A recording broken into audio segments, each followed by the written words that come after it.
We're here today to draw attention to the shocking practice of the use of sexual violence in conflict.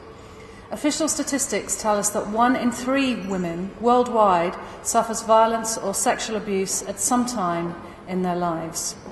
The probability of that happening during a conflict increases dramatically.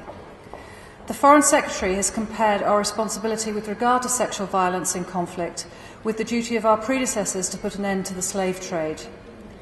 We have to deter the perpetrators, bring people to justice for their crimes, and provide long-term support to survivors. No conflict can be brought to a satisfactory end until these issues have been properly dealt with. Sexual violence is abhorrent in any setting, but the context of conflict, of course, makes this an international foreign policy agenda.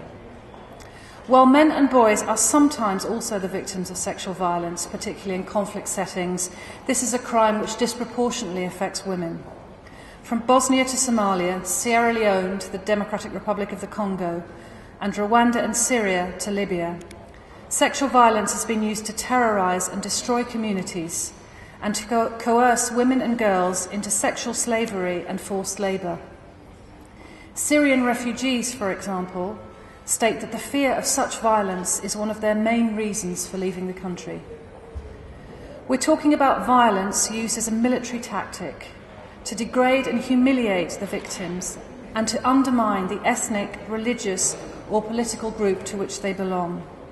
Sexual violence perpetrates divisions and fuels conflict, leaving scars which take generations to heal. Survivors are left traumatised, often ill and unable to work and shunned by society. It's a truly shocking phenomenon, but even more shocking is the fact that if you commit such crimes today in a conflict setting, you're very likely to get away with it. Those who orchestrate or commit mass rape in conflict rarely face justice. We have to shatter the culture of impunity for those who commit rape and sexual violence in conflict. We must also do more to help the victims of such acts. We need to shift the stigma from the victims to the perpetrators. Over 3/4 of the UN member states are bringing their experience and expertise to this initiative to support victims of sexual violence in conflict. This is representative of a growing recognition that prevention of sexual violence is not only about humanitarian efforts, but also something that has social, political, and economic impact.